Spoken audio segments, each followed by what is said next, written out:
Tafiya da gwani. Wa zai gaji gwamna matawalle Sakkwatawa, Sagir Bafarawa dattawa sun kakawa. Yayo nasu tsarin da kowa zai ji daɗi. Sakkwato ya shehu yau mun bi Sagiru mun kama turba.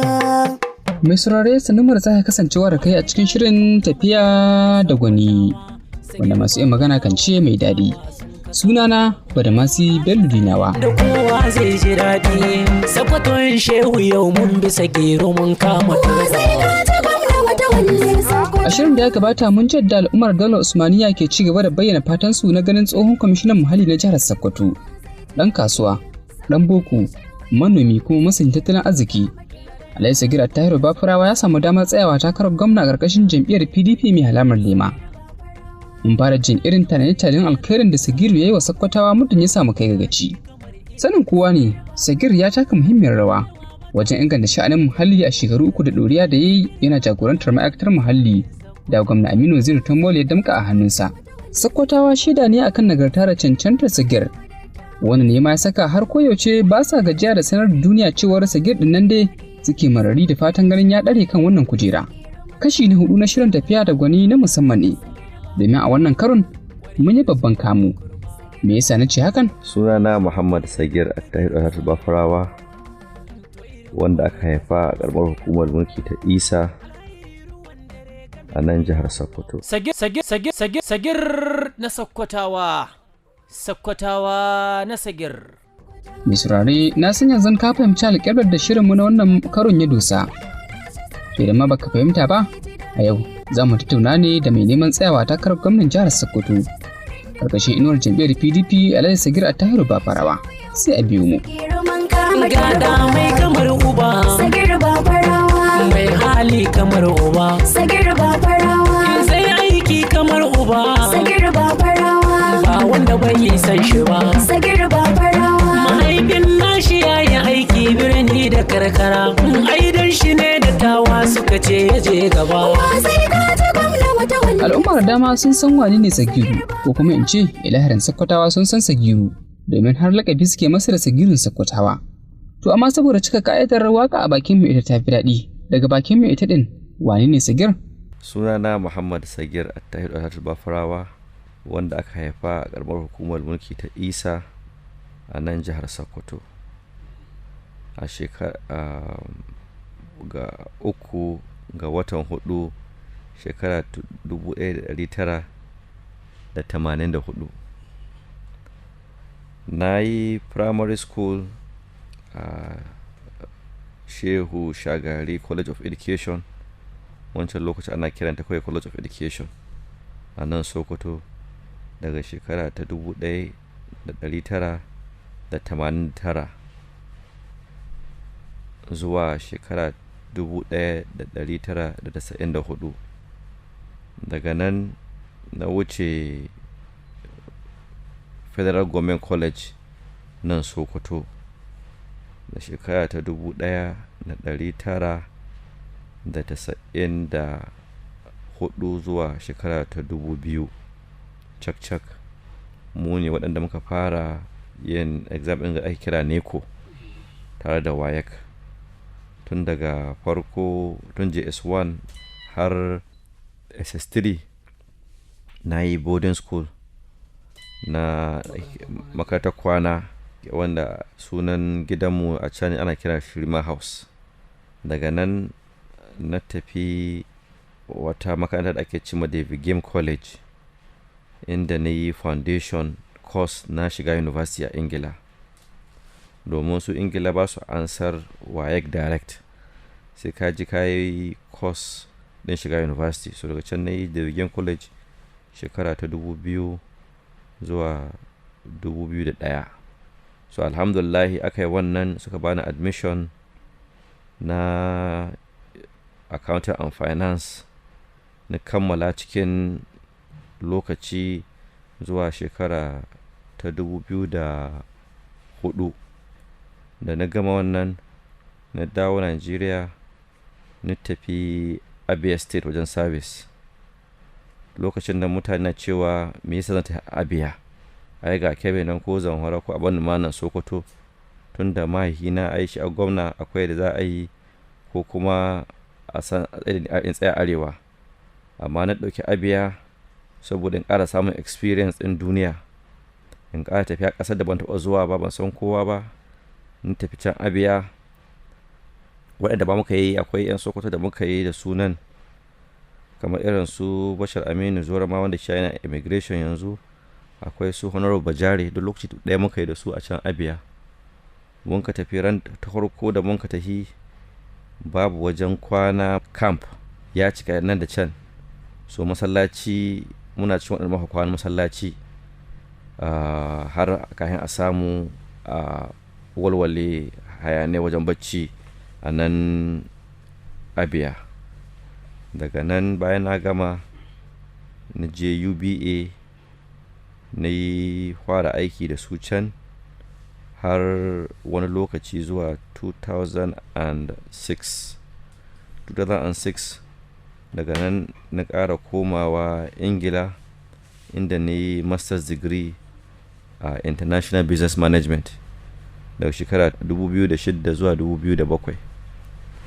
Bayan na gama wannan karatun sai na dawo Nigeria, na koma na samu aiki a UBA a headquarters su da a Lagos.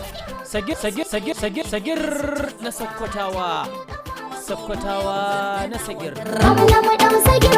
Mun da Sagir Bafarawa ga kura tai karo da zaki, daure ka fito ka ba mu 'yanci, kowa yake haka bai da kishi, Tafiya tune ka kamare shi, mun bi Sagiru na mu mashi, kujerar gwamna baba fashi.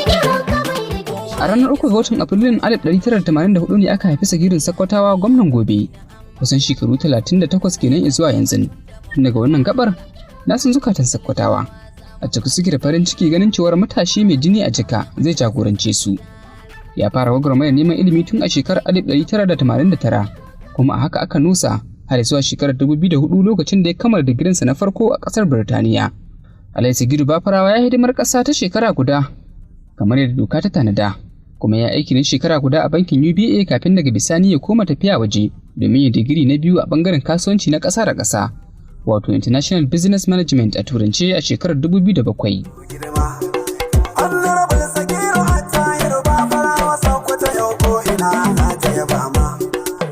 Sai in kayo riko na jihar Sakkwato mu more ba mu babatun girma. Daga cikin halayen da al'umma ke cewar ya kamata a samu shugaba da su akwai juriya da jajircewa da kuma iya fuskantar wahala kowace iri ce. A wannan gabar Sagir ya yi zarra, domin ko bayan da ya dawo gida Najeriya a shekarar 2007 ya soma aiki a hedikwatar bankin UBA da ke Lagos. Sagir Bafarawa gaya mana wace irin rayuwa aka fuskanta a lokacin wannan aiki? Wata gwagwarmaya ce ta duniya a Lagos, domin ko da tafi Lagos ko mota hawa banda. Lokacin na koma UBA ina aiki can, ina gwagwarmayar samun taxi zuwa office ma. Wani lokaci akwai lokacin da nake barin gida ƙarfe 3:30 na asuba a office, zan tafiya in asuba domin ɗaya kada in samu traffic ɗin na sahe, domin ya yi min sauƙi in tafi irin in bar office irin wannan, in bar gida irin wannan lokaci, in tafi office in jira in sallah asuba har in yi lazumuka na sahe, aka in ce in bari sai da sahe in tafi, domin in sahe ne hayaniya ba karama bace, kuma akwai nisa zuwa office. Duk wanda ya san VGC da Marina ya san hayaniya ba karama bace in sahe ta waye. So ko 3:40 ka kai ko lattin minti 10 ka kai ka ƙara sai ka gwammace ma ranar nan ba ta office ba, domin hayaniyar traffic ɗin Lagos da hayaniya ba karama bace.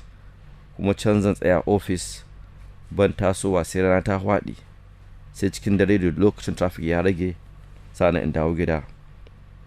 Haka ni ta wannan rayuwar har na samu na kai har zuwa 2011 kafin na bar UBA. Na dawo na fara kasuwanci a can Lagos, kafin in dawo kuma Abuja da zama na cikin kasuwanci na. Mai gaskiya da rikon amana, Sagir muna dan muna biyaka.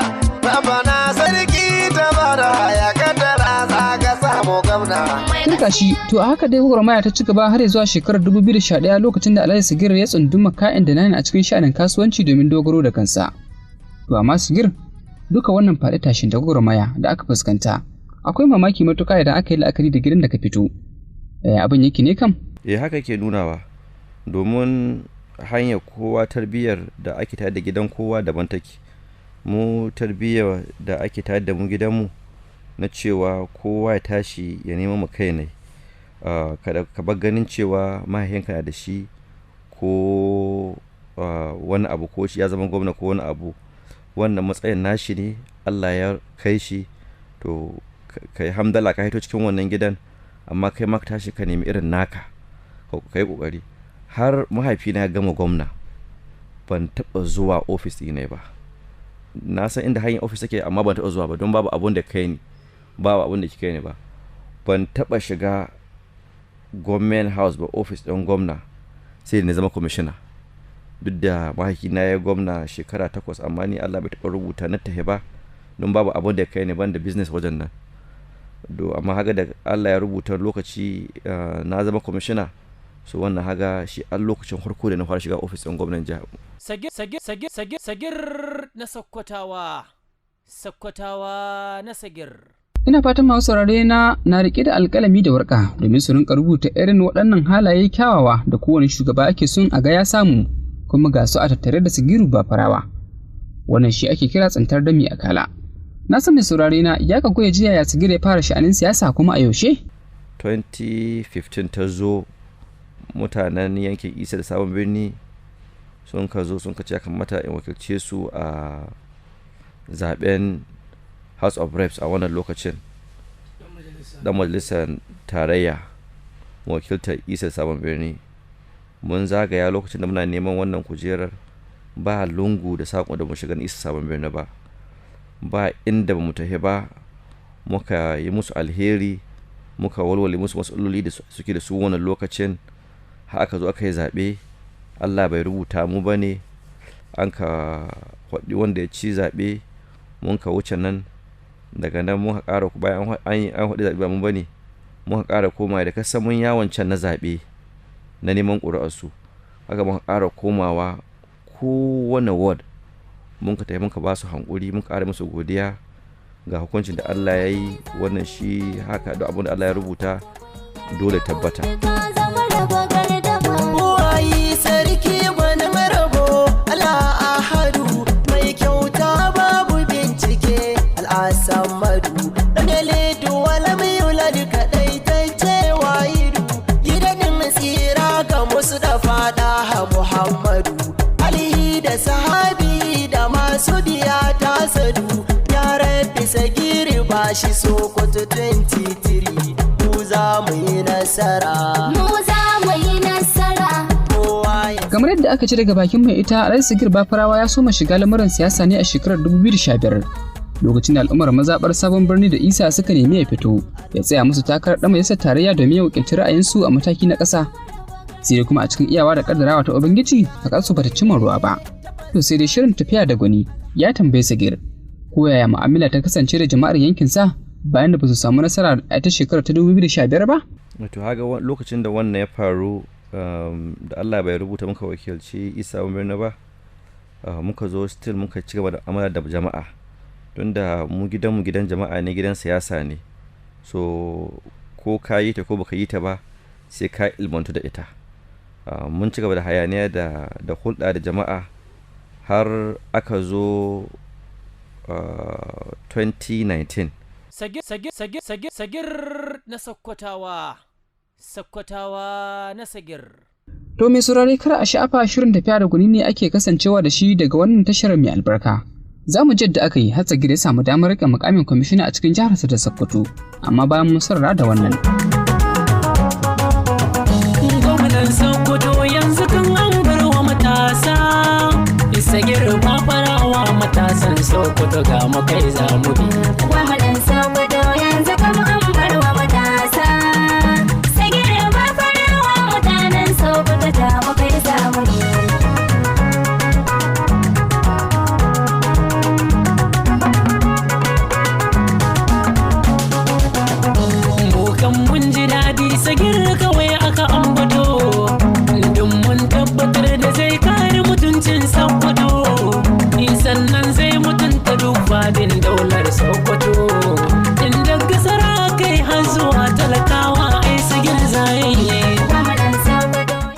2019 mai girma gwamna ya so ya jawo cikin siyasa na kawo fom ɗin takarar reps. Bai nemi shawara ta ba, sai samu mahaifina direct. Ma mahaifina lokacin nan ya ce a'a, abin da ya kamata a yi a samu wani a bashi ya wakilci jama'a wannan lokacin.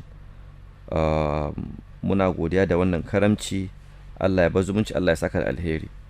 Aka wuce wajen nan, aka zo aka yi hayaniyar zaben 2019. Allah ya ba mu nasara har an ka zo an ka yi declare inconclusive. So haka da aka yi inconclusive din nan, mu isa runwa guda kawai ce ta rage muna, aka ci aka zaɓe gare ta. So mu muna ga lokacin ma ciwon kai ne gare mu ba, inda ya kamata a yi concentrating irin su gada da irin su kebe, inda akwai cewa akwai ƙuri'u da yawa, kuma can ne an yi soke ƙuri'u da yawa wajen nan.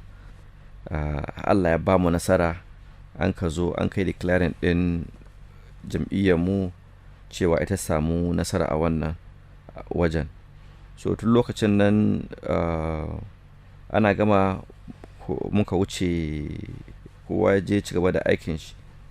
Ana gama azumi sai ranar ta ganin call da message sauransu, ina diba wayata sai na ga an yi posting cewa an tura mu sunayen mu, ina cikin sunayen waɗanda aka ce za a sa kwamishinoni a jihar Sokoto, kuma har gwamna ya tura sunayen mu a majalisa na cewa a tantance mu na zama kwamishinan jihar Sokoto. To kaga gwamna shi ya ga abin da ya gani, shi ya ga irin kokarin da muka yi, shi ya ga iyawanmu, ya yi shawara da wasu jama'a can daban ba da mu ba, har ya ce ya yanke shawarar cewa mu zo mu wakilci jama'a ta bangaren kwamishina. To haga lokacin nan shi a zaman da na dawo na dindindim, gwamna dawo da ni Sokoto, har na zauna ni wakilci jama'a, na zo ni jagoranci ma'aikatar kula da muhalli ta jihar Sokoto. Masu iya magana na cewar shiru ba tsoro ba, kuma ba a wani ga banza. Kana sai an gwada akan sun na kwarai. Tabbas ba karamin hangin nesa bane gwamnatin Bol yayi wajen zakurin Sagiru domin yin wakilci jama'a ta fuskar jagorantar ma'aikatar muhalli. An ga irin kokarin da yayi ta wannan haujin, wani lokaci ba zai ba mu damar zayyanowa ba. To sai dai duk da irin wannan kokarin, ana samun yan anya-ance da suka kasa samun wajen da za su soki Sagir sai a bangaren aikin gwamnati. Wannan ne ya saka shirin tafiya da gwani ya tambayi Sagir ko me zai ci akan wannan batun. Duk da yake mata ba aikin gwamnati ba, amma da yadda Allah da amincewa ta yi abubuwan da muka zo muka isar wajen nan, mun san cewa ko yanzu an kai assessment, ko yanzu aka diba, mun san cewa mun ba ma'aikatan muhalli fiye da yadda muka ganta ta bangaren ci gaba. Wannan abubuwan don kana iya alaƙa shi da cewa mutum ya samu ilimin Islama da ilimin zamani, da aikin da mutum ya na banki, da zaman da mutum ya Lagos, da zaman da mutum ya na Ingila wajen karatu, da kuma kasuwancin da mutum yake yi wanda ya yi running into billions of naira kafin mutum ya dawo ya anshi aikin gana gwamnati wanda zai taimaka ma jiha ta yi a ga cewa ta ci gaba. Domin duk duniya jihar ta ci gaba ko ƙasar ta ci gaba, ba masu kawo ci gabanta in ba 'yan jihar nan ba. So kaga wannan abun yana cikin abubuwan da ya sa mutum ya ƙara ganin cewa babu abun da mutum zai iya yi in ba ya ba jiha ta 100% ba, ga cewa ta ci gaba ta kowane bangare. A yanzu nan da muke karni na 21, ilimi da ƙwarewa su ne muhimman ababen da ake bukata ga jagora, ba wai wani abu na daban ba. Sagir ba karamin kokari yayi ba wajen nuna kishin ƙasa da kishin jiharsa, inda ya aje ayyuka da hidindimun da ke gabansa ya dawo gida Sakkwato domin dai shi ma ya bar tashi gudunmawa wajen ci gaban jiha. Mun fahimci hakan a kalamansa. Mutane na cewa ayo Sagir bai taba ka aikin gwamnati ba, an zo an bashi kwamishina don baban shi tsohon gwamnati ne ko wani abu. Mutane ba su la'akara cewa ba shekaru ke yin abu ba, ilimi da experience din shi ke yin abubuwa, da kuma addu'a.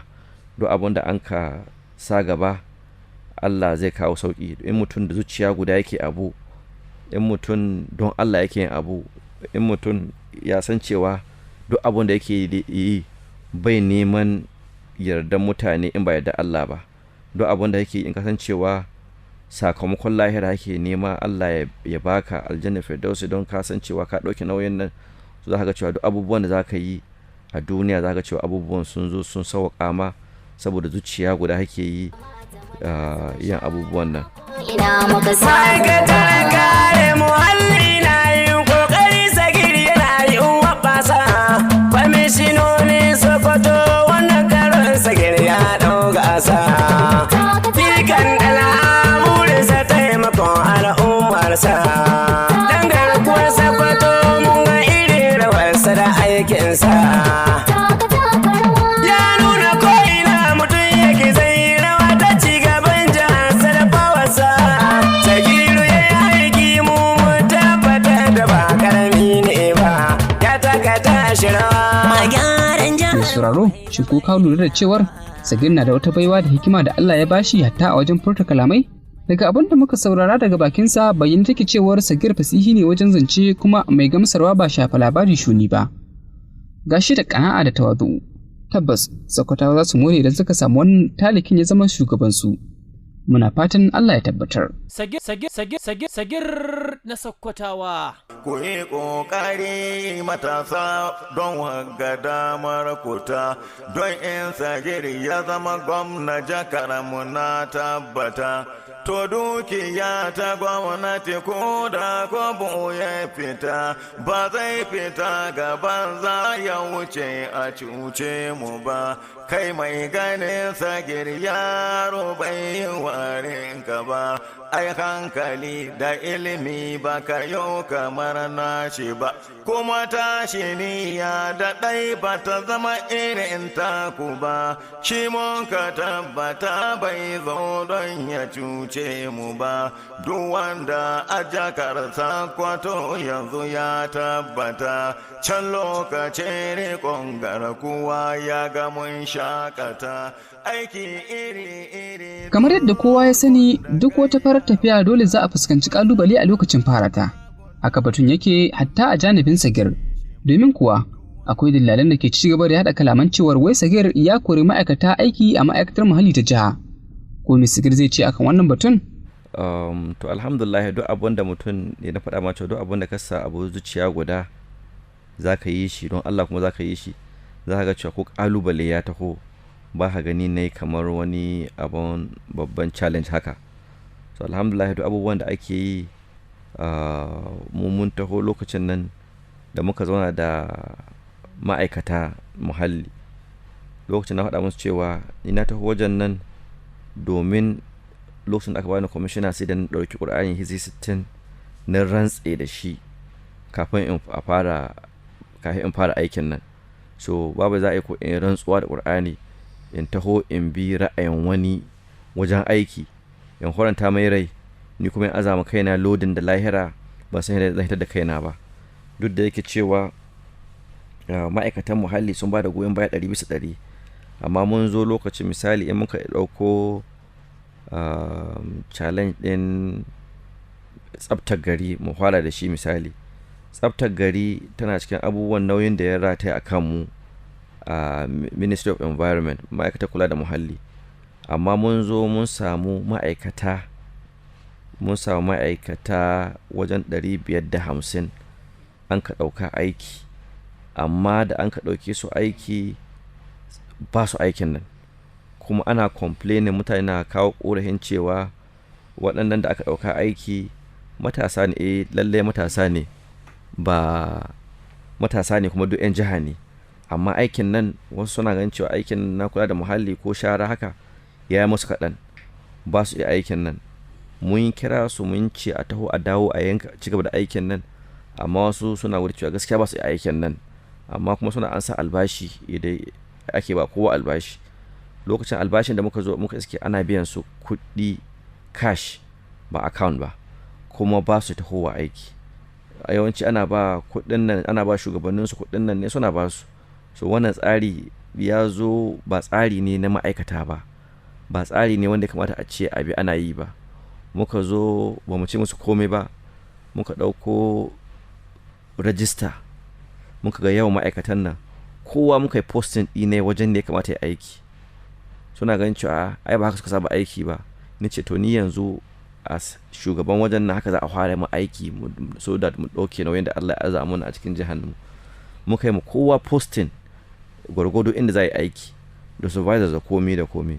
Sai da muka yi wata 6 muna ɗaukar rajista ɗin da mai zuwa da wanda bai zuwa na ma'aikatan nan. Muka ga cewa duk yawancinsu gaskiya ba su iya aikin nan, suna ganin cewa gaskiya ba su iya aikin nan, su manya ne ko wani abu ko kuma suna ɗaurin digindi ko wani abu makamanta haka. Muka samu wata 6 muna neman record ɗinsu, muna neman record bai zuwa ba. Sai muka samu dama aka tunda dukansu casual staff ne lokacin nan, babu wanda aka yi confirming kuma yawanci cash ake biyan su. Sai muka fitar da wani sabon tsari cewa duka ma'aikatan nan za mu roshe su, duk mai neman aiki ya ƙara applying da kai nai. Yanzu kowa ya da kai nai, babu ruwan cewa wannan ubangida ko wannan ba ubangida ba.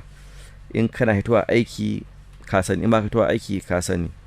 Da wannan tsarin muka bi duk mai hitowa aikin muhalli lokacin sharar da sauransu mun san mai hitowa, kuma duk wanda ya applying cewa yana neman aiki kowa ya sani. Sai da an ka dawo da shi ga aiki ne. Aka zo kuma an ka ce kowa ya je ya buɗe account banki a zama cewa babu wani za ƙara biyan albashi. Kuma mai girma gwamna lokacin nan da 18,000 aka ba su, amma da mai girma gwamna ya approving minimum wage sai Allah ya samu aikin ga nasu albarka. An ka zo kowa ana biyan shi ƙasa, babu wanda ake biya ƙasa da 30,000 minimum wage idan ake biyan kowa ƙaramin ma'aikaci a Sokoto. Ganye da ta bayyana a zahiri, ma'aikatan ita wannan hukumar ta muhalli sun ba wa Sagir haɗin kai sosai, kasantuwar ya tunkaro su da zuciya kyakkyawa mai ƙunshi da niyyar yawa Sakkwatawa aiki. To sai dai ya zama dole a yi kiran bawul ga jadawalin ma'aikata, budin Sagir na son ya iya kare kansa a gaban mahaliccinsa. Kuma irin wannan abun shi Hausawa ke cewar in ka ga miya ta zaki tabbata wata rayuwa ta wahala. Idan hakan kuwa ta faru, domin Sagir bai fara aiwatar da kudirinsa na sauya alƙiblar wannan ma'aikatar ba har sai da ya yi wata 6. Yana saka ido akan kamun ludayin kowane ma'aikaci, musamman masu aikin tsaftace birnin jiha. Sagiru ya bi tsarin da doka ta tanada domin baiwa masu karsashi da kawazucin taimakawa jihar su dama domin su yi wannan aikin.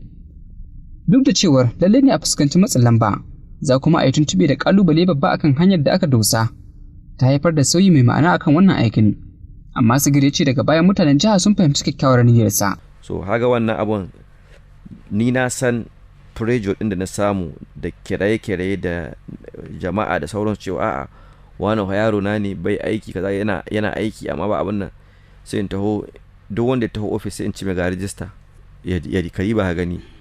Tun da na taho har yanzu yaron ga naka bai taɓa fitowa aiki ba.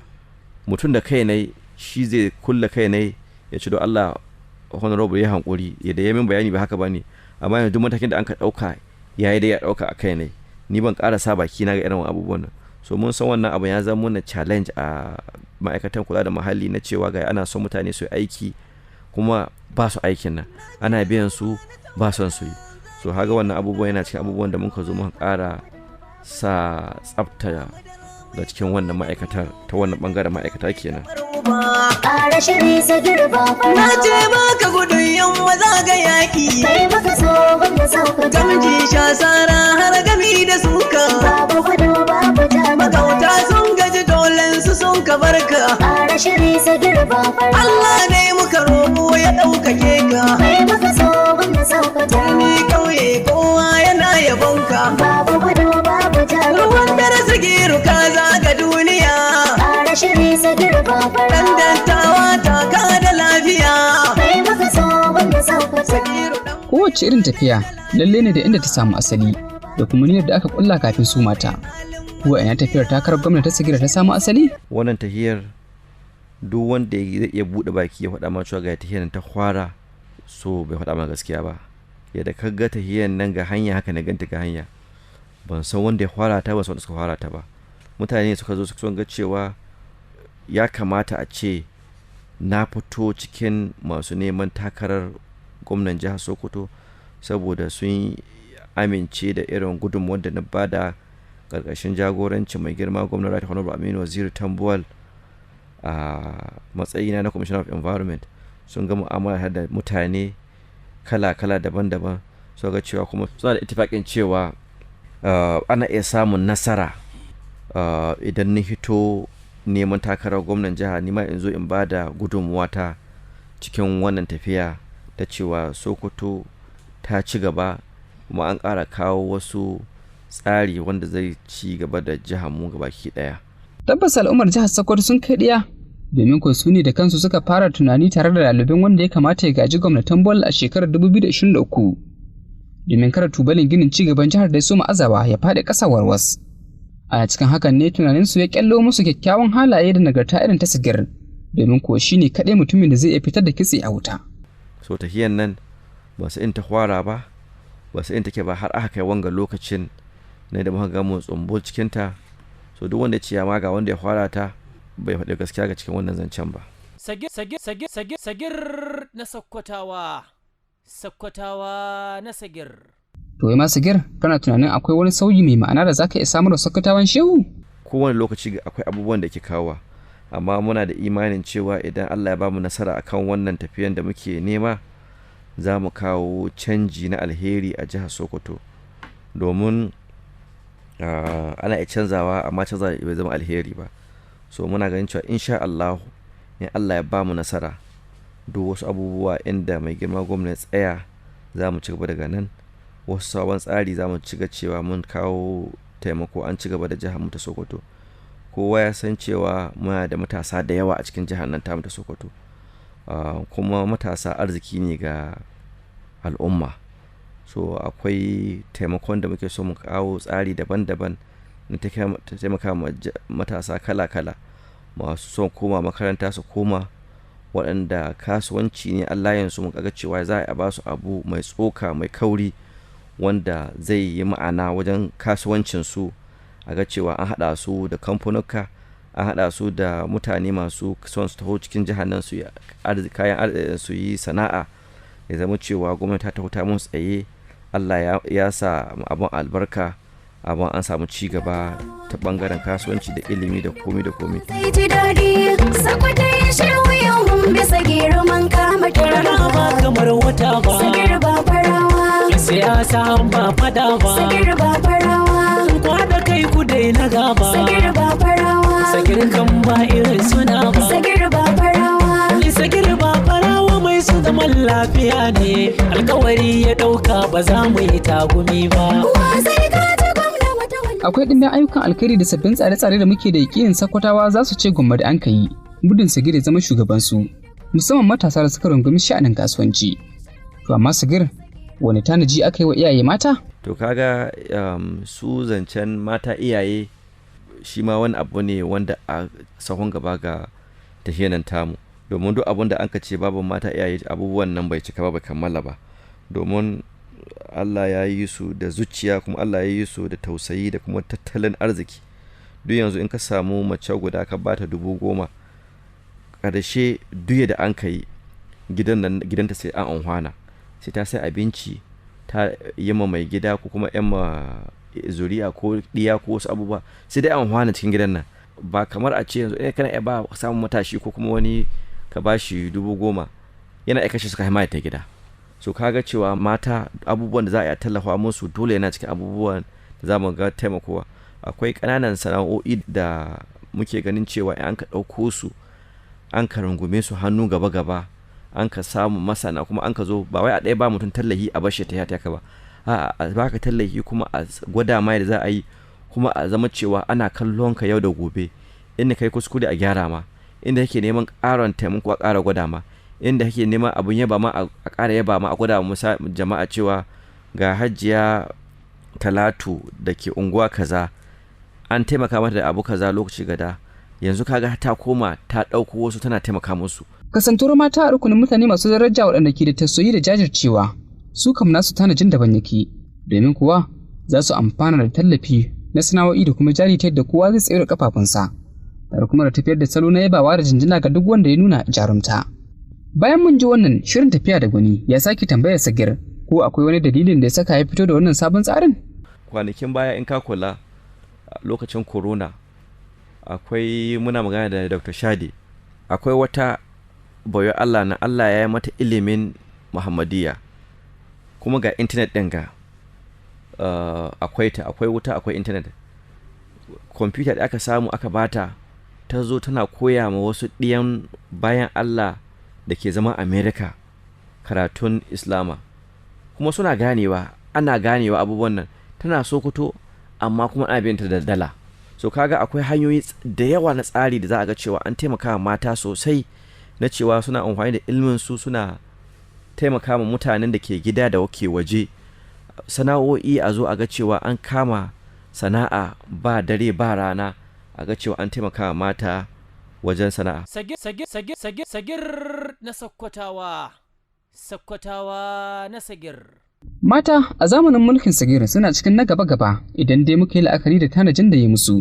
To sai dai Sagir, yaya za a yi da matan da ke aikin gwamnati? Inda ya kamata a ce mace a riƙe da wajen nan, wajen aiki na mukami ko kuma aikin gwamnati na appointment, za a ga cewa mata an ka sa gaba, su za su hawa su riƙe wajen nan, a ga cewa an samu ci gaba a jihar Sokoto. Mata za su mamaye kujeru da dama na mukamai a ƙarƙashin gwamnatin Sagir, kasantuwar su mutane masu ilimi da hazaƙa da kuma rike gaskiya da amana. Arewa ku tashi mu koma gona don farfesan waka na noma sana'o'i, kowace da girma amma wata albarkar sai noma.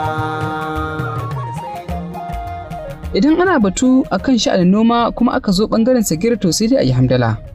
Amma kafin in ce komai, bari in baiwa Sagir dama domin ya tabbatar da hakan. Bangaren noma yana cikin abubuwan da muke so mu gan cewa mun ga cewa kowane bangare jihar na Sokoto noma tana cikin abubuwan da mutane ke son a yi. So kaga in aka taho aka sa noma, ana ba da taki, ana rage mai kuɗi, ana saida ma manoma. Za mu kawo tsarin da kowace local government da kowace ward bi iznillahi sai mun samu su tractor na noma, wanda zai ce waɗannan za a haɗa da tsarin, ana iya haɗawa da 'yan kasuwan wajen nan ko a haɗa da hukuma ta gwamnati ɓangaren nan, a ga tsarin da ya sauƙi wanda za a kawo tractor wajen nan, manoma su taho su zo su yi noma cikin sauƙi, a zo a ga an yi noma cikin sauƙi irin wannan lokaci. Domin gaskiya inda ana son a haɗa gaskiya irin wannan lokaci da yanzu, a ce da kwasa ake zuwa noma, ana yin noma a cikin jihar nan, to gaskiya ba a yi ma noma adalci ba. Sai ga cewa mutum da ko yana da niyyar ya noma hekta guda, amma inda da kwasa zai da mutane zai amfani da su, yanzu yana iya hekta 10 ko 20 cikin ƙaramin lokaci, kuma a samu amfani da yawa, ya ci ya ciyar ya yamma mutane, kuma a samu a yi zakka cikin duk abubuwan da aka tasamma. So za mu ga insha Allah cewa mun kawo tsarin noma wanda zai hitar da mu da inda muke yanzu, mu kara koma cewa a san cewa noman nan arzikin nan akwai sosai. Sagir na da ƙudurin samar da kayan aiki na zamani kamar motar noma da kuma takin zamani a kowace mazaɓa da ke faɗin jiha, har tare mazaɓar ka mai saurare, wanda kuma hakan zai faru ne ta hanyar amfani da tsarin haɗaka. Domin Sagir ya ce babu adalci idan har a wannan lokacin al'umma na yin noma ne a gargajiyanci. Yanzu misali ga nan wanda Ministry of Environment akwai shirin da muka hada da bankin duniya na cewa a gyara muna magudanar ruwa ta Lugu. Duk aka gyara wannan abun, unhwanar da za a yi wannan ba karama bace. Da a yi kwai dam ɗin Goronyo, har yanzu ba a capitalizing ɗine da ya kamata a yi. To duk yana tsarin da za mu tafiya duk inda muke da dam, za mu ga cewa an kawo manoma kusa, an tallafa musu, an zo an yi hanya cikin gonakin, ya zama cewa akalla ana noma so 4 ga shekara. Irin lokacin ruwan sama ya tsaya, ga ruwan da za a tafi a ɗauka a ci gaba da noma. Shi ma dam ɗin ga na Shagari yana cikin tsarin da muke so mu ga mun ɗauko cewa an kawo tsarin manoma wajen nan, zama cewa suna amfani da dam ɗin ga na Shagari, ya zama cewa noma ta inganta jihar Sokoto ko ina ka diba, because mutane na son su yi amma babu ruwa, babu tallafi kila na irin tractor da sauransu. So dole yana cikin tsarin da muke so mu diba tare da jama'a a yatar da mahita. So za mu ƙara zama da jama'a, mu ƙara ga cewa tsarin gagaye da muke son mu tsara shi, amma su kuma a shawarar su a ƙara kawo masana, a ga cewa an ci gaba da harkar noma. Da halama ta mu da tsaron da muke da su a Sakkwato waɗanda ba a amfani da su yadda ya kamata. Sagir na da ƙuduri mai kyau na farfaɗo da su, ta yadda manoma za su iya yin noma aƙalla sau 4 a shekara, saɓanin yanzu da suke yin noma sau 1 ko sau 2 a shekara. To amma duka wannan fifikon da Sagir ke sun baiwa harkar noma, ko akwai wani abu da ya hango kamar iya magance matsalar tsaro da ke hadabar al'umma ta hanyar inganta shi noman? Sai Sagir ya ce tabbas haka ne. In ka ɗauke matashi da zaman banza, so ɗan ta'adda bai da candidate ko bai da wanda wakili da zai ɗauka ya amfani da shi. Don ka sa mutum ya zama busy tun da safe yana noma ko yana kamfani ko wani jan aiki, za ga cewa ko ta'addanci ya zo babu wanda zai tarbo nai, domin kowa yana abin da aka gaba nai. Fatan hairi mun kai ma ka kare shirin ka gwarzo. Wannan rabin Sagir Bafarawa Sakkwato duk mun sallama ma. Kai za ka yi gwamnatin titiri insha Allah mun bi. To amma mai saurare zai iya cewar Sagir da yake dan boko, ma'aikaci kuma dan kasuwa, me ya haɗa shi da harkar noma? To alhamdulillah, ka san ita harkar duniya duk abin da ka sa ranka ka yi shi ko kuma ka samu ilimi a kai ne, za ka ga cewa Allah ya sauƙa ma, ka gane kuma ka tambayi masana, kuma an ƙara gwada mai da za a yi abubuwan nan. Duk wanda a gabacin Sokoto ya san cewa noma shi number one priority ɗinsu, shi abin da suka sa gaba. So kaga duk kana zama da manoma kuma kana ɗan shuke-shuke kai ma nan abin da bai taka karya ba, ka dan shuka kai, sai ga cewa abubuwan ga kai ma kana samun ilimi gare su, kuma kana ganin cewa in gwamnati ta zo ta wani bangare ta ƙara hwadawa, to mutane da yawa za su samu abubuwan da za su yi. Sagir na Sakkwatawa na Sagir. Duk da irin wannan cancantar da ke tattare da Sagir, akwai masu tunanin tasirin da mahaifinsa ke da shi ne yake so ya yi amfani da shi wajen neman wannan kujera. To sai dai wasu na ganin shi karan kansa Sagir ya cika rukunin sharɗan da ake bukata ga wanda zai mulki Sakkwato. Ko me Sagir zai ce akan wannan batun? To haga ya kace masu wannan tunani bai taba zama ɗaya. Akwai waɗanda za su yi honorable Sagir Bafarawa saboda zama na dai Sagir Bafarawa. Su gidan su yi mu'amala da ni, ko kuma su yi mu'amala da wani wanda ya mu'amala da ni, ko kuma haka ɗaya kawai Allah ya kawo so da ƙauna ya samu su cikin zukatansu. Akwai waɗanda za su yi ne saboda mahaihina, sun ga abin da ya yi kuma sun yi imani duk abin da ya sa hannu gare shi bi iznillahi Allah ba zai sa taɓe ba. Suna ganin cewa duk jini nai ko kuma zuri'a ta yi da waɗanda ya ba training direct, in sun zo su ɗauko abu, suna ganin cewa abun nan ba zai taɓe ba. Alhamdulillahi, yadda faɗa ma cewa tsarin kowa daban-daban. Shi tsarin mahaihinmu alhamdulillahi tsari ne wanda cewa Allah ya sa gaba, kuma kowa kullum yana cewa ba mu iya ma komi sai Allah. To da wannan tauhidin muka tashi muka ƙara tabbatar da haka nan cewa ba mu iya ma komi sai Allah. Domin ana yin ko a yi ka don kanka, ko a yi ka don wani, ko kuma a yi ka don ba a son wani. So kaga kowa na iya, kowane kategori na iya faɗuwa wajen nan. Wannan sun yi ne don mahaihina, to mahaihina alheri ya shuka a jihar Sokoto. Inda bai shuka alheri ba, da yanzu ba a magana ta cewa ana da ra'ayi da wani jini nashi. So kaga abubuwa sai da a ce a yi ƙara gode ma Allah, a ƙara hamdala. Domin da nace in mutum bai shuka alheri ba ka iya ganin alheri, da alheri ake samu kama alheri. Don haka ko cikin alkur'ani Allah subhanahu wa ta'ala yana cewa hal jaza'ul ihsan illa al ihsan. So haka inda bai alheri ba, wasu suna ganin cewa ba su iya saka waga a hanyar da za su iya saka mai na cewa su goyi bayan wani jini ne da ya taho. Sagir ya ce magoya baya ne sun kasu kashi-kashi, domin akwai masu nuna masa soyayya da goyon baya saboda mahaifinsa, duba da irin kokari da hidimar da yau Sakkwatawa, tare da amanna akan cewar jininsa ba zai taɓa watsa musu ƙasa a ido ba. Wasu kuma waɗanda su ne suka fi yawa suna goyon bayan Sagir ne saboda sanayyar da suka yi masa na zamantowarsa a mutum mai nagarta da iya shugabanci haɗe da jajircewa. To sai dai akwai masu ganin idan Sagir ya mulki Sakkwato kuma a baya mahaifinsa ya mulki wannan jihar, to tamkar an maida abin na gado ne. Ko menene kalaman Sagir akan wannan batun? So ai abubuwan na alheri aka ce wai iya cewa alheri ya isa haka nan. Alheri bai isa, sai dai kullum a ƙara shi.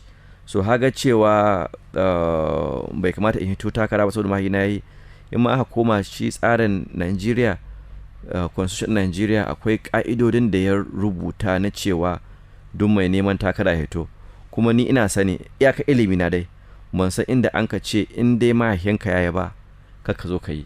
Kuma shi ma harkar musulunci alheri bai kaɗan bai yawa, so gara mun san cewa mu alheri muke so mu kawo, kuma tsakaninmu da Allah muke son mu zo mu ga mun yi shugabancin nan. Mun san cewa duk abubuwan da za mu yi tsakaninmu da jama'a wannan wata kwangila ce mun ka ɗauka tsakaninmu da su, kuma Allah ya shaidu. A ƙasar da muke cike ta Najeriya mai tafiya akan tafarki na dimokuraɗiyya, babu wata ayar dokar ta haramta wannan. Kana masu iya magana na cewar alkhairi baya yawa. Sagir ya ce a iya sanin sa ya zo ne domin ya taimaka ma Sakkwatawa da kuma shuka musu tsiron alkhairin da mahaifinsa garkon Sakkwato da kuma mai gidansa Tambuwal suka shuka wa Sakkwatawa.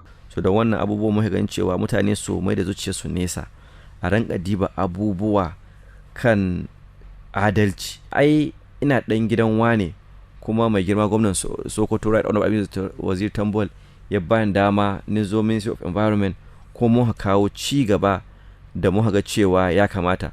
Ina karami ko kuma ina da ƙananan shekaru da ake son a faɗi cewa mun ka zo hanyar Sultan Abubakar Road, da in zaka je gidan sarkin musulmi shara hanyar gidan Dallatu, shara in ka hito Iraki. Amma yanzu waɗanda abubuwan sun koma tarihi. Muna da ƙananan shekaru, Allah ya bamu dama mun ka zo mun ka yi magudanar ruwan Mabera, har wannan hayaniyar da bala'i ta hita cikin Mabera. Muna da ƙananan shekaru, Allah ya sa mun ka taho masallaci na 3, la'akari da cewa babban masallaci ne. Shugabanninmu da suka wuce sun yi wannan tunani, suka ɗiba masallacin nan wannan haraba sosai, amma mutane kuma suna son su ibada ciki. Yanayin lokaci Najeriya da yake babu wuta sosai, za ga cewa mutane na tahowa suna son su ibada masallaci na 3, amma babu da za su yi wani lokaci in babu bishiya ko babu itatuwa, babu inuwa. Da wannan muna ƙananan shekaru Allah ya sa mun ka tafi masallaci na 3 da mai girma gwamnan jihar Sokoto da mai alfarma sarkin musulmi, an ka zo mun kai da shan itatuwa lambu wajen nan. Ya zama cewa wajen nan mun ka ɗibi waje mai da yawa, mun ka sa mangwaro da sauransu. Ya zama cewa in bi iznillahi nan da shekaru kalilan, in wajen nan ya miƙe, za ka ga cewa an mai da wajen nan zai kuma wata garden, ga mangwaro nan saman kanka ka ci ka sha ka ji daɗi, muka buɗe alƙur'ani ka yi karatu cikin inuwa masallaci, a ƙara samun a karantar da jama'a, kuma a ƙara samun mahita ga jama'a. Muna da ƙananan shekaru mun ka tafi muka ga cewa hilele ana taho ana zuba shara inda bai kamata ba, mun ka kwashe ta mun ka kashe wajen, kuma mun ka tafi mun ka buɗe musu wajen da cewa a rinka zuba shara nan an mata gida dindindin. Muna da ƙananan shekaru, duk wanda ya san hanyar Al-Mustafa ko kuma hanyar mai tuta, shara ce kullum ana ci amma ba a ci. Da ƙananan shekarunmu Allah ya sa ma tahiyar mu albarka, mun ga cewa wajen yanzu ya zama tarihi, ba shara babu kuma alamar shara wajen nan.